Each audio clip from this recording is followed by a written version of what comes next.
As the situation in Iran escalates for the Islamic occupiers, they have more problems on their hands as they have ended up arresting a Spanish tourist.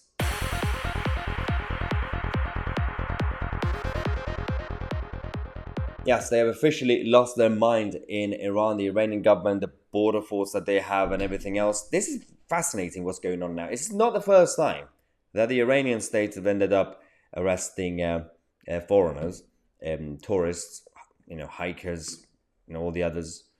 And it's funny. If you want to know which one is a spy and which one's not a spy, is the ones that we don't really hear about. And then you find out years later that a Western government negotiated with the Iranian state and then they freed them. The ones you don't hear about, they are the spies. But then they actually end up going after not just their own people, but the people from other governments, and no one is brave enough to stand up to Iran.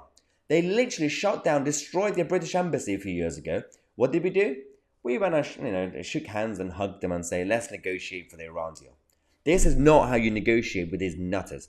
Now this is Santiago Sanchez, a Spanish tourist who's basically what he did, his own biggest crime was that, and he's done this before across the world, he started to do a walking campaign thing. He just started hiking and walking around all the countries to get to Qatar. He wanted to go to the World Cup in Qatar, which again is an idiotic idea. Why would you want to go to Qatar? But some people want to be adventurous. I don't care.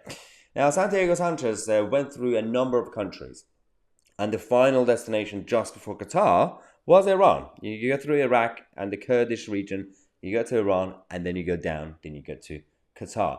And he got into trouble, and they arrested him. And now his father has come out to clarify, saying, well, he's not politically involved. He does not belong to any political party. He's not been making propaganda neither for nor against any situation. The only thing that moves him is supporting Real Madrid.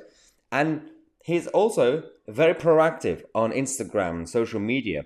So unless he's like a very, very, very good double agent, that they told him, well, as an agent, you have to be such a good influencer on Instagram that nobody will believe it. I mean, you never know, right? Poor guy, just walking around and got arrested. So this is basically the story. He said, to arrive here, I had to pass through France. He survived France, so that's good.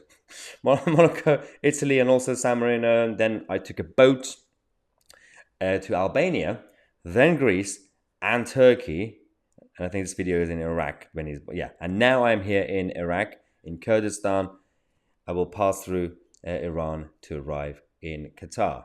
Well, that was an idiotic idea. But again, he also, if he's obviously a Spanish tourist, just being there for that reason, it's not fair.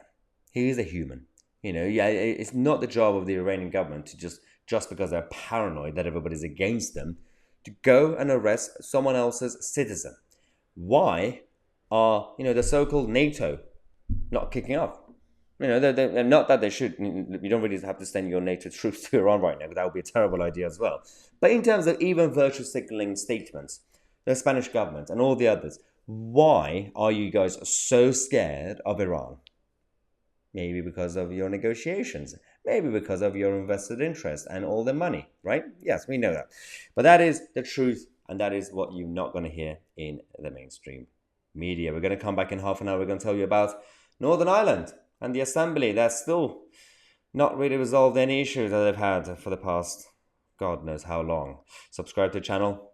I'm Tousi, and we are the media.